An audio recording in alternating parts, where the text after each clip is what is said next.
ਸਤਿ ਸ਼੍ਰੀ ਅਕਾਲ। Punjab news bulletin ਦੇਖ ਰਹੇ ਦੇਸ਼ ਵਿਦੇਸ਼ ਦੇ ਦਰਸ਼ਕਾਂ ਦਾ ਸਵਾਗਤ ਹੈ। ਮੈਂ ਹਾਂ ਵਿਵੇਕ ਸ਼ਰਮਾ। ਖਬਰਾਂ ਦੀ ਸ਼ੁਰੂਆਤ ਤੋਂ ਪਹਿਲਾਂ ਇੱਕ ਨਜ਼ਰ ਸੁਰਖੀਆਂ ਤੇ। ਲੋਕਾਂ ਨੂੰ ਚੰਗੀਆਂ ਸਹੂਲਤਾਂ ਤੇ ਵਧੀਆ ਪ੍ਰਸ਼ਾਸਨ ਦੇਣ ਲਈ ਪੰਜਾਬ ਸਰਕਾਰ ਨੇ ਨਵੇਂ ਹੁਕਮ ਕੀਤੇ ਜਾਰੀ। 23 ਜ਼ਿਲ੍ਹਿਆਂ ਦੇ ਡੀਸੀ ਤੋਂ ਲੈ ਕੇ ਐਸਐਚਓ ਤੱਕ ਨੂੰ ਵਧੀਆ ਪ੍ਰਸ਼ਾਸਨ ਤੇ ਚੰਗੀਆਂ ਸਹੂਲਤਾਂ ਦੇਣ ਲਈ ਹਦਾਇਤਾਂ ਜਾਰੀ। ਫਰਜ਼ੀ ਟਰੈਵਲ ਏਜੰਟਾਂ ਵਿਰੁੱਧ ਪੰਜਾਬ ਪੁਲਿਸ ਲੈਣ ਜਾ ਰਹੀ ਸਖਤ ਐਕਸ਼ਨ। ਡੀਜੀਪੀ ਅਰਪਿਤ ਸ਼ੁਕਲਾ ਨੇ ਕਿਹਾ, ਟਰੈਵਲ ਏਜੰਟਾਂ ਦੀ ਲਗਾਤਾਰ ਕੀਤੀ ਜਾ ਰਹੀ ਚੈਕਿੰਗ, ਦੋਸ਼ ਸਿੱਧ ਹੋਏ ਤਾਂ ਹੋਵੇਗੀ ਸਖਤ ਕਾਰਵਾਈ।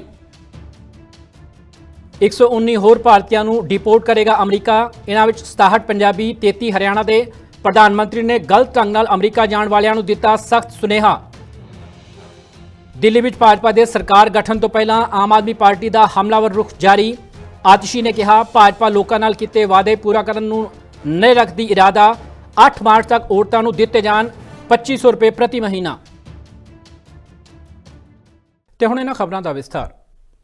ਪੰਜਾਬ ਦੇ ਲੋਕਾਂ ਨੂੰ ਚੰਗੀਆਂ ਸਹੂਲਤਾਂ ਤੇ ਵਧੀਆ ਪ੍ਰਸ਼ਾਸਨ ਦੇਣ ਲਈ ਪੰਜਾਬ ਸਰਕਾਰ ਨੇ ਨਵੇਂ ਹੁਕਮ ਜਾਰੀ ਕੀਤੇ ਨੇ।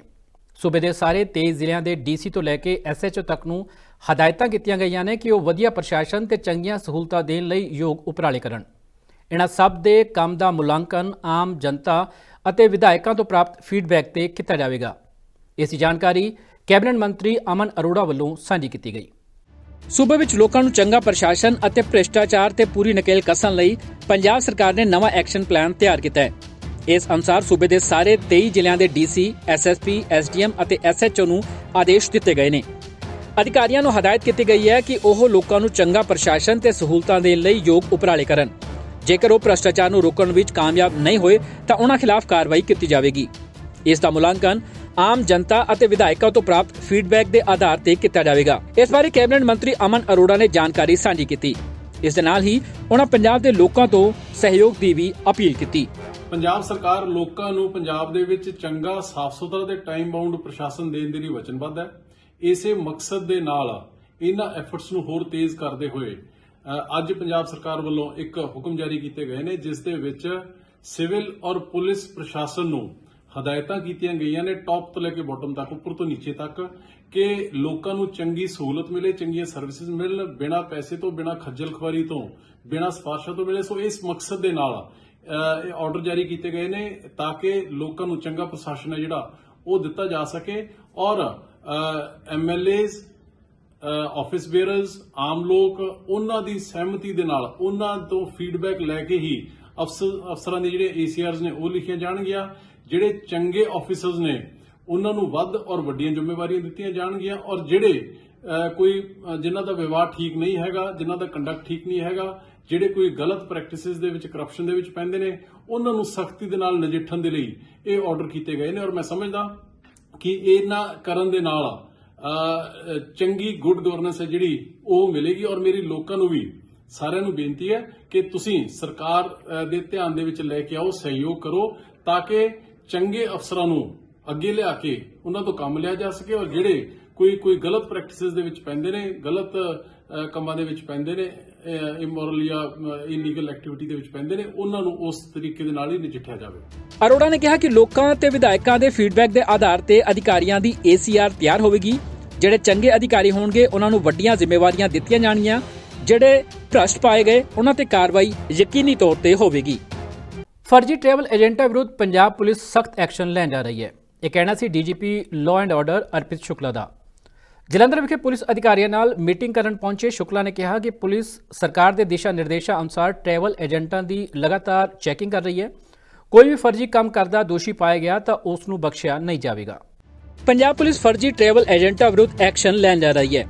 ਇਸ ਦੀ ਜਾਣਕਾਰੀ DGP law and order Arpit Shukla ਨੇ ਸਾਂਝੀ ਕੀਤੀ। ਜਲੰਧਰ ਵਿਖੇ ਪੁਲਿਸ ਅਧਿਕਾਰੀਆਂ ਨਾਲ ਅਹਿਮ ਮੀਟਿੰਗ ਤੋਂ ਬਾਅਦ ਡੀਜੀਪੀ ਸ਼ੁਕਲਾ ਨੇ ਕਿਹਾ ਕਿ ਟਰੈਵਲ ਏਜੰਟਾਂ ਵਿੱਚ ਕੋਈ ਵੀ ਫਰਜ਼ੀ ਕੰਮ ਕਰਦਾ ਦੋਸ਼ੀ ਪਾਇਆ ਜਾਂਦਾ ਹੈ ਤਾਂ ਉਸ ਨੂੰ ਨਹੀਂ ਬਖਸ਼ਿਆ ਜਾਵੇਗਾ। ਉਨ੍ਹਾਂ ਕਿਹਾ ਕਿ ਡਿਪੋਰਟ ਹੋਏ ਮਾਮਲਿਆਂ ਵਿੱਚ ਬਣਾਈ ਗਈ ਸਿਟ ਲਗਾਤਾਰ ਕਾਰਵਾਈ ਕਰ ਰਹੀ ਹੈ ਅਤੇ ਹੋਰ ਸ਼ਿਕਾਇਤਾਂ ਮਿਲਣ ਤੋਂ ਬਾਅਦ ਸ਼ਿਕੰਜਾ ਕੱਸਿਆ ਜਾਵੇਗਾ। As far as these travel agents are concerned,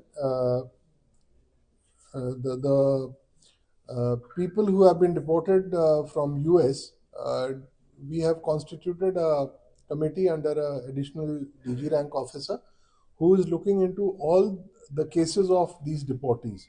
They are being called, they are being contacted, their statements are being taken, and cases are being registered where found necessary. I'll tell you, we have earlier also we have launched a drive to educate people and tell them that they should not contact such travel agents who are not registered with the government.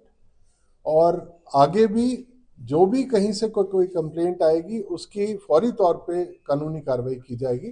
100% ਜਿਹੜੇ ਵੀ ਕੋਈ complaint ਸਾਡੇ ਕੋਲ ਆਂਦੀ ਹੈ ਜਾਂ ਅਸੀਂ ਆਪਣੇ level ਤੇ ਚੈੱਕ ਕਰਾਂਗੇ, ਜੇ ट्रैवल एजेंट्स ਦੇ ਕੋਲ ਲਾਇਸੈਂਸਸ ਨਹੀਂ ਹੈ, ਡਾਕੂਮੈਂਟਸ ਪ੍ਰੋਪਰ ਨਹੀਂ ਹੈ ਔਰ ਉਹ ਇਸ ਤਰ੍ਹਾਂ ਦੇ ਕੰਮ ਕਰ ਰਹੇ ਆ, ਸੋ ਲੀਗਲ ਐਕਸ਼ਨ ਲਿਆ ਜਾਵੇ। इवन सर जो स्पाउस वीजा हो गया कि जो फेक मैरिजेस का इशू हो गया, डंकी हो गया, और क्रिमिनल प्रॉमिस करते हैं कि जिन पे क्रिमिनल केसेस है उनको भी हम लोग बात दे सकते हैं। देखिए, wherever we will get information that a cognizable offence has been committed, action will be taken against the culprit। DGP Shukla ਨੇ ਕਿਹਾ ਕਿ ਪੰਜਾਬ ਦੇ ਵੱਖ-ਵੱਖ ਹਿੱਸਿਆਂ ਵਿੱਚ ਟਰੈਵਲ ਏਜੰਟਾਂ ਦੇ ਲਾਇਸੈਂਸਾਂ ਦੀ ਜਾਂਚ ਕੀਤੀ ਜਾ ਰਹੀ ਹੈ। ਜਲੰਧਰ ਜੋ ਕਿ ਇਮੀਗ੍ਰੇਸ਼ਨ ਹੱਬ ਵਜੋਂ ਜਾਣਿਆ ਜਾਂਦਾ ਹੈ, ਇੱਥੇ ਵੀ ਸਰਕਾਰ ਦੇ ਦਿਸ਼ਾ ਨਿਰਦੇਸ਼ਾਂ ਤੇ ਰੈਗੂਲਰ ਚੈਕਿੰਗ ਕੀਤੀ ਜਾ ਰਹੀ ਹੈ। ਮੈਂ ਪੰਜਾਬ ਦੇ ਸਾਰੇ ਲੋਕਾਂ ਨੂੰ ਇਹ ਬੇਨਤੀ ਕਰਾਂਗਾ ਕਿ ਜੇ ਕਿਸੇ ट्रैवल एजेंट ਵੱਲੋਂ ਤੁਹਾਨੂੰ ਕੋਈ ਧੋਖਾ ਦਿੱਤਾ ਜਾਂਦਾ ਹੈ, ਕੋਈ ਮਿਸਲੀਡਿੰਗ ਤੁਹਾਨੂੰ ਕੋਈ ਚੀਜ਼ ਦਿੱਤੀ ਜਾਂਦੀ ਹੈ, ਤੇ ਤੁਸੀਂ ਇਮੀਡੀਏਟਲੀ ਪੁਲਿਸ ਨਾਲ ਤਾਵਨ ਕਰੋ। ਪੁਲਿਸ ਦੇ ਜਿਹੜੇ ਸੀਨੀਅਰ ਅਧਿਕਾਰੀ ਹੈ ਸਾਰਿਆਂ ਨੂੰ ਇਹ ਹਦਾਇਤਾਂ ਨੇ ਕਿ ਜੇ ਕਿਸੇ ਵਿਅਕਤੀ ਦੇ ਨਾਲ ਕੋਈ ਧੋਖਾਧੜੀ ਹੁੰਦੀ ਹੈ ਤੇ immediate legal action should be taken. ਹਾਂ, ਮੈਂ ਉਹ ਹਰਿਆਣਾ ਪੁਲਿਸ ਇਨਵੈਸਟੀਗੇਟ ਕਰ ਰਹੀ ਹੈ। ਔਰ ਬਾਕੀ ਜਿਸ ਤਰ੍ਹਾਂ ਮੈਂ ਦੱਸਿਆ ਕਿ ਪੰਜਾਬ ਦੇ ਵਿੱਚ ਵੀ ਮਾਨਯੋਗ ਡੀਜੀ ਸਾਹਿਬ ਵੱਲੋਂ एक उच्च पदरी कमेटी बनाई गई है।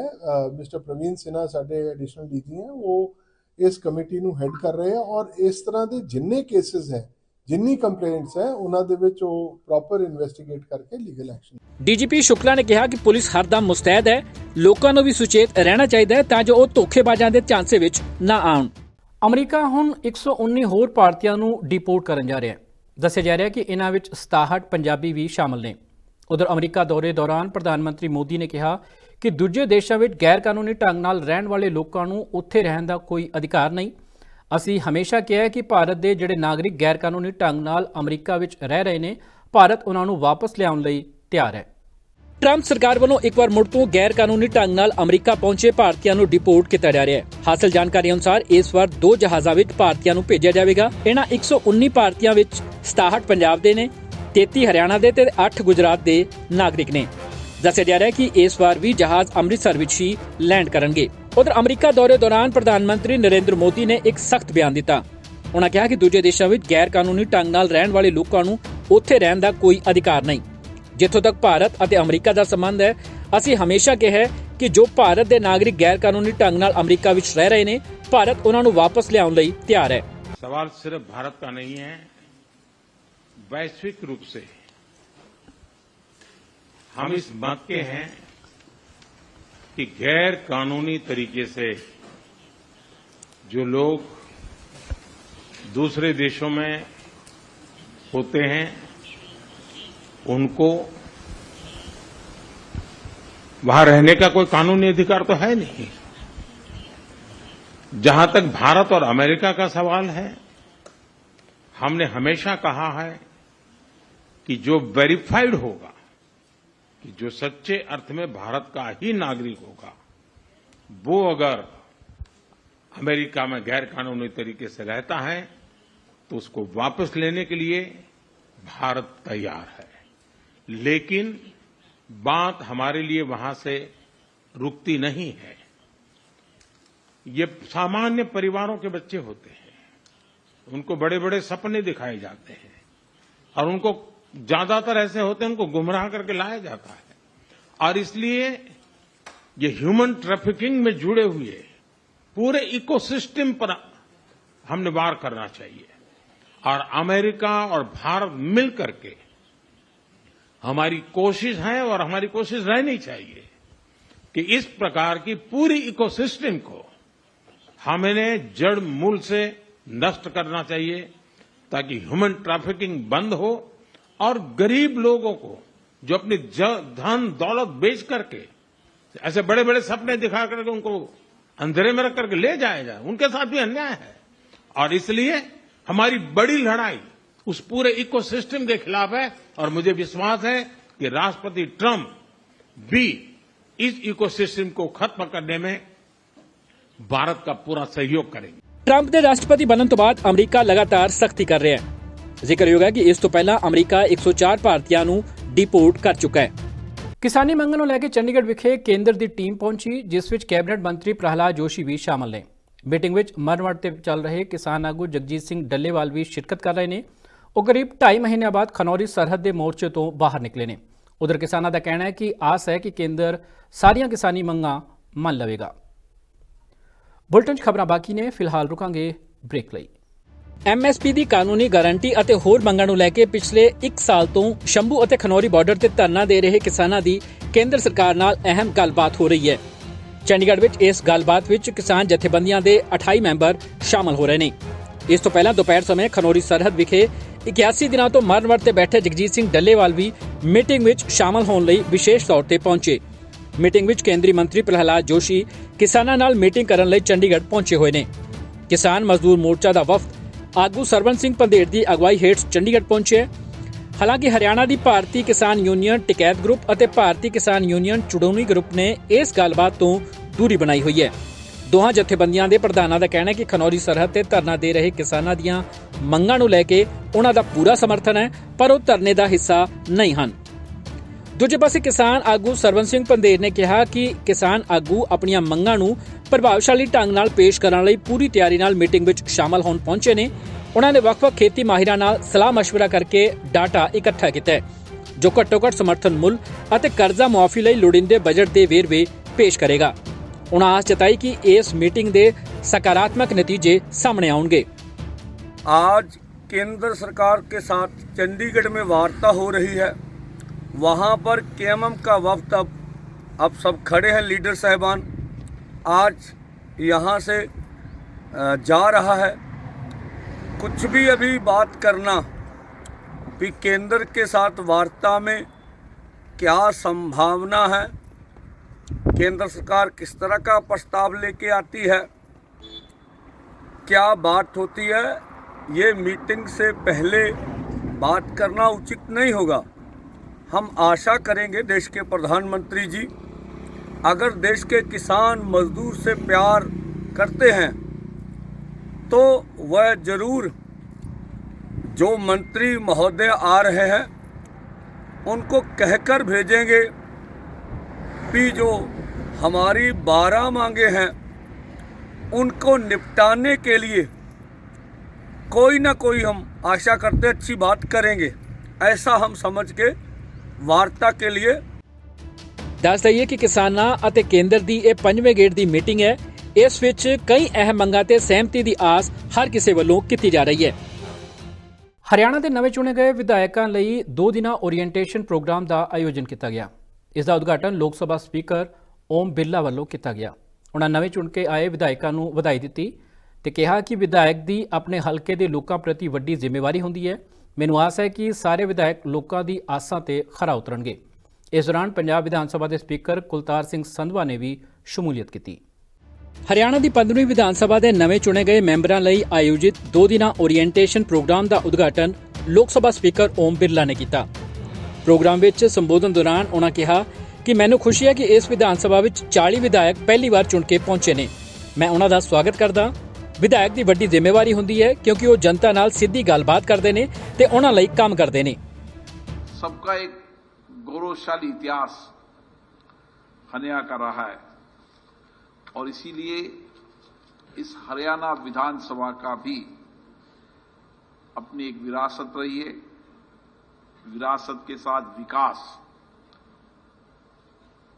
एक ऐसा मॉडल है जो सभी राज्यों को एक दिशा देता है। मुझे खुशी है कि नायब सिंह जी सैनी के नेतृत्व में ये प्रदेश और विकास की ओर बढ़ रहा है, जहां इंफ्रास्ट्रक्चर हो, सामाजिक कल्याण हो, आर्थिक परिवर्तन हो और उसके साथ कृषि, उद्योग और शिक्षा के क्षेत्र में भी लगातार आगे बढ़ रहा है। इन सभी क्षेत्रों के अंदर यहाँ के चुने हुए माननीय विधायकों का बहुत बड़ा योगदान है। मैं उन सब माननीय विधायकों को बहुत बहुत शुभकामनाएं देता हूं, बधाई देता हूं, जिनको जनता ने बहुत विश्वास भरोसे के साथ चुनकर भेजा है। मुझे खुशी है कि यहां 40 विधायक पहली बार चुन के आए हैं। मैं उनका विशेष रूप से अभिनंदन करता हूं कि पहली बार आप चुनकर आए हैं।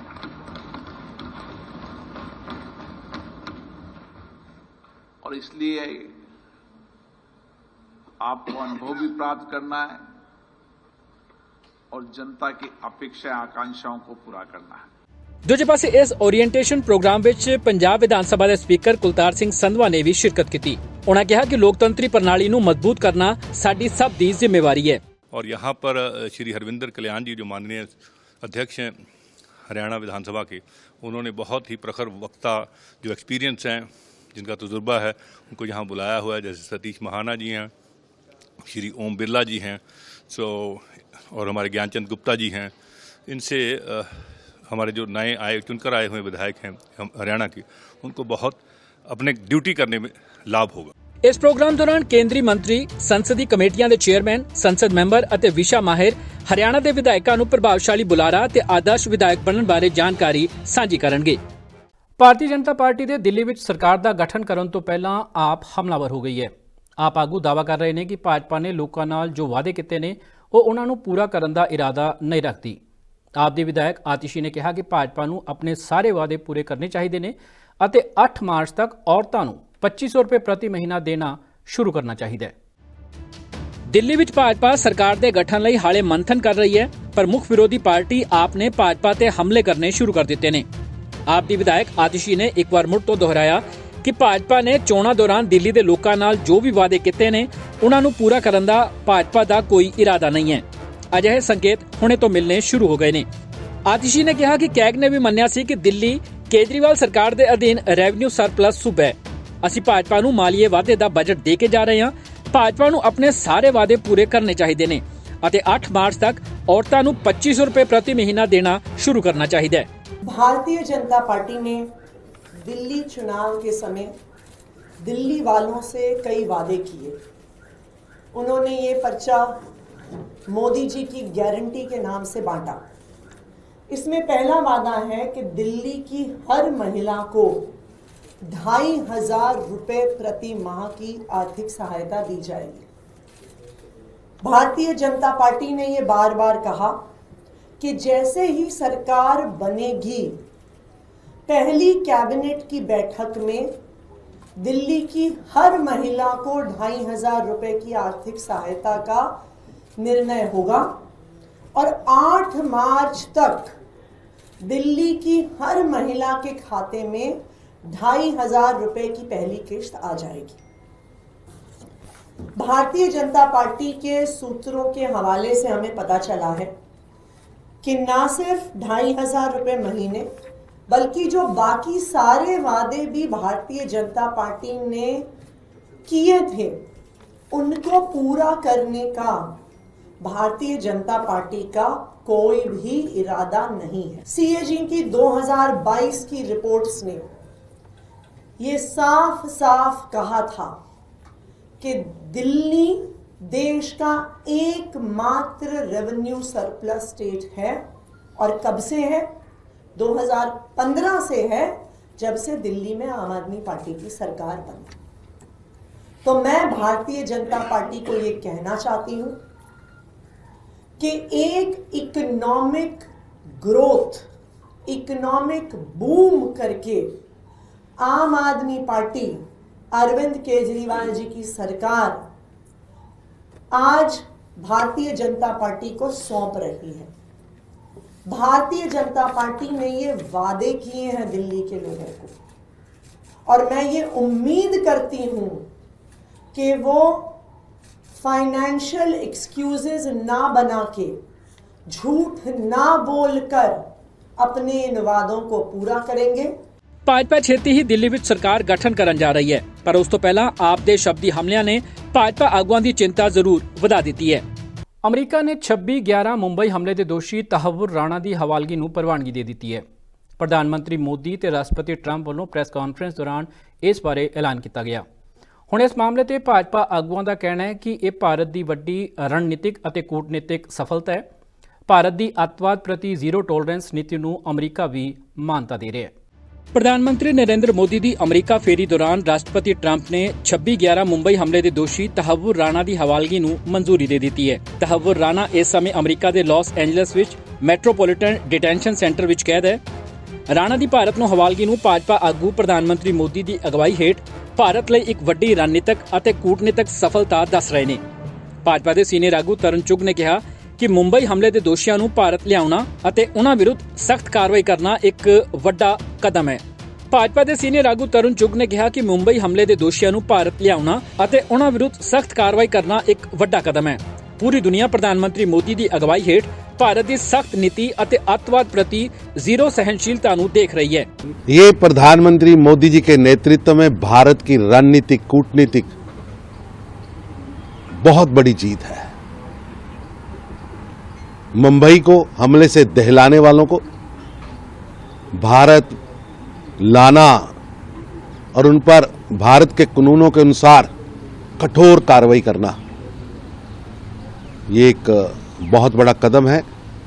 आतंकवाद के खिलाफ भारत की सख्त नीति और मोदी जी के नेतृत्व में आतंकवाद पर जीरो टॉलरेंस आज पूरी दुनिया देख रही है। और मैं प्रधानमंत्री मोदी जी का धन्यवाद करता हूं, जिन्होंने देश को इतनी बड़ी रणनीतिक कूटनीतिक जीत दी है। निश्चित रूप से ये घोषणा मुंबई हमलों में जान गंवाने वाले परिवारों के लिए एक सहारा देने वाली खबर है। और निश्चित रूप से जिन्होंने इस सारे घटनाक्रम में शहादत दी, उनकी वीरता, उनकी शहादत को याद करते हुए भारत आतंकवाद के खिलाफ मोदी जी के नेतृत्व में वचनबद्ध है, कटिबद्ध है। दसने होगा कि 26/11 मुंबई हमले का दोषी 64 साला तहव्वुर राणा पाकिस्तानी मूल का कैनेडियन नागरिक है। उसते पाकिस्तानी अमरीकी अतवादी डेविड कोलमैन हेडली की मदद करने का दोष है। हेडली 26/11 के मुंबई हमले के मुख्य साजिशकारां विचों एक है। 2011 तो ही भारत उसकी हवालगी लई जोर लगा रहा सी। ਇਹ ਕੰਮ ਹੁਣ ਜਾ ਕੇ ਸਿਰੇ ਚੜ੍ਹਿਆ। ਦਿੱਲੀ ਵਿੱਚ ਲਗਾਤਾਰ ਲੱਗ ਰਹੇ ਪਾਵਰ ਕੱਟ ਕਾਰਨ ਆਪ ਨੇ ਭਾਜਪਾ ਨੂੰ ਘੇਰਨਾ ਸ਼ੁਰੂ ਕੀਤਾ ਹੋਇਆ। ਬੀਤੇ ਰੋਜ਼ ਆਪ ਵਿਧਾਇਕ ਆਤਿਸ਼ੀ ਨੇ ਇਸ ਨੂੰ ਲੈ ਕੇ ਬਿਆਨ ਦਿੱਤਾ ਸੀ ਕਿ ਹੁਣ ਇਸ ਤੇ ਭਾਜਪਾ ਨੇ ਪਲਟਵਾਰ ਕੀਤਾ ਹੈ। ਦਿੱਲੀ ਭਾਜਪਾ ਪ੍ਰਧਾਨ ਵਿਰੇਂਦਰ ਸਚਦੇਵਾ ਨੇ ਕਿਹਾ ਕਿ ਕੇਜਰੀਵਾਲ ਤੇ ਆਤਿਸ਼ੀ ਖੁਦ ਪਾਵਰ ਕੱਟ ਲਗਵਾ ਰਹੇ ਨੇ ਤਾਂ ਜੋ ਲੋਕਾਂ ਵਿੱਚ ਭਾਜਪਾ ਪ੍ਰਤੀ ਗਲਤ ਸੁਨੇਹਾ ਜਾਵੇ। ਦਿੱਲੀ ਵਿੱਚ ਬੀਤੇ ਕੁਝ ਦਿਨਾਂ ਤੋਂ ਲੱਗ ਰਹੇ ਪਾਵਰ ਕੱਟਾਂ ਦੇ ਮੁੱਦੇ ਤੇ ਆਪ ਆਗੂਆਂ ਵੱਲੋਂ ਭਾਜਪਾ ਨੂੰ ਘੇਰਨਾ ਸ਼ੁਰੂ ਕੀਤਾ ਗਿਆ ਹੈ, ਜਿਸ ਤੇ ਹੁਣ ਭਾਜਪਾ ਨੇ ਵੀ ਪਲਟਵਾਰ ਕੀਤਾ ਹੈ। ਭਾਜਪਾ ਦੇ ਦਿੱਲੀ ਸੂਬਾ ਪ੍ਰਧਾਨ ਵਿਰੇਂਦਰ ਸਚਦੇਵਾ ਨੇ ਕਿਹਾ ਕਿ ਕੇਜਰੀਵਾਲ ਅਤੇ ਆਤਿਸ਼ੀ ਭੰਡੀ ਪ੍ਰਚਾਰ ਕਰਨ ਵਿੱਚ ਮਾਹਰ ਨੇ। ਇਹ ਦੋਵੇਂ ਜਾਣਬੁੱਝ ਕੇ ਸ਼ਟਡਾਊਨ ਕਰਵਾ ਰਹੇ ਨੇ ਤਾਂ ਜੋ ਭਾਜਪਾ ਪ੍ਰਤੀ ਲੋਕਾਂ ਨੂੰ ਗਲਤ ਸੁਨੇਹਾ ਜਾਵੇ। ਪਹਿਲਾਂ ਸੁਣੋ ਆਤਿਸ਼ੀ ਵੱਲੋਂ ਬੀਤੇ ਰੋਜ਼ ਪਾਵਰ ਕੱਟਾਂ ਨੂੰ ਲੈ ਕੇ ਭਾਜਪਾ ਤੇ ਕੀ ਦੋਸ਼ ਲਗਾਏ ਗਏ ਸੀ। 3 दिन में पावर सेक्टर का 24 घंटे बिजली का कोलैप्स होना क्या दिखाता है? ये दिखाता है कि आम आदमी पार्टी की सरकार, अरविंद केजरीवाल जी की सरकार डे टू डे बेसिस पर एक एक घंटे पर पूरे बिजली के इंफ्रास्ट्रक्चर को, पूरे पावर सेक्टर को मॉनिटर कर रही थी, सुपरवाइज कर रही थी। और ये दिखाता है कि जैसे ही आम आदमी पार्टी की सरकार हटी है, गवर्नेंस से हटी है, पूरा पावर सेक्टर 3 दिन में कोलैप्स हो गया है। मुझे दिल्ली के अलग अलग हिस्से से लोगों के कॉल आ रहे हैं। बीजेपी की जीत के मात्र 3 दिन में कई लोगों ने मुझे कॉल करके कहा कि 3 दिन में ही हमें एहसास हो गया कि शायद हमसे चुनाव में इस बार गलती हो गई, कि आम आदमी पार्टी के जाते ही पता चल गया है कि भारतीय जनता पार्टी से सरकार नहीं चल रही। मुझे किसी ने आज सुबह कहा कि आज तो हम इन्वर्टर खरीद के ले आए, लेकिन अभी तो फरवरी का महीना है। फरवरी का महीना जहां पे एसी नहीं चलता, जहां पे कूलर नहीं चलते, अगर फरवरी के महीने में इतने लंबे लंबे पावर कट हो रहे हैं तो मई में क्या होगा, जून में क्या होगा, जुलाई में क्या होगा, जब 8,500 मेगावाट से आगे पीक डिमांड जाएगी। ਹੁਣ ਸੁਣੋ ਆਤਿਸ਼ੀ ਦੇ ਇਸ ਬਿਆਨ ਤੇ ਭਾਜਪਾ ਦੇ ਦਿੱਲੀ ਸੂਬਾ ਪ੍ਰਧਾਨ ਵੀरेंद्र सचदेवा ने किवें मोड़वा जवाब दिता है कि मैं सुबह बता चुका हूं कि अरविंद केजरीवाल आतिशी मारलेना को जनता ने ठुकरा दिया, लेकिन अभी उनके झूठे प्रपंच वो प्रचार बंद नहीं हुआ है। जानबूझकर प्लान शटडाउन किए जा रहे हैं, जानकारी मिली हमें, उसको हम कठोर कार्रवाई कर रहे हैं। ਦੱਸਣਯੋਗ ਹੈ ਕਿ ਭਾਜਪਾ ਨੇ ਦਿੱਲੀ ਦੀ ਸੱਤਾ ਤੇ ਕਰੀਬ 27 ਸਾਲਾਂ ਬਾਅਦ ਵਾਪਸੀ ਕੀਤੀ ਹੈ। ਫਿਲਹਾਲ ਭਾਜਪਾ ਸਰਕਾਰ ਨੂੰ ਲੈ ਕੇ ਮੰਥਨ ਕਰ ਰਹੀ ਹੈ। ਉਧਰ ਆਮ ਆਦਮੀ ਪਾਰਟੀ ਭਾਜਪਾ ਨੂੰ ਘੇਰਨ ਦਾ ਕੋਈ ਮੌਕਾ ਨਹੀਂ ਛੱਡ ਰਹੀ। ਇਸ ਬੁਲਟਨ 'ਚ ਇੰਨਾ ਹੀ। ਨਵੀਆਂ ਤੇ ਤਾਜ਼ਾ ਖਬਰਾਂ ਲੈ ਕੇ ਮੁੜ ਹਾਜ਼ਰ ਹੋਵਾਂਗੇ। ਫਿਲਹਾਲ ਦਿਓ ਇਜਾਜ਼ਤ। ਧੰਨਵਾਦ।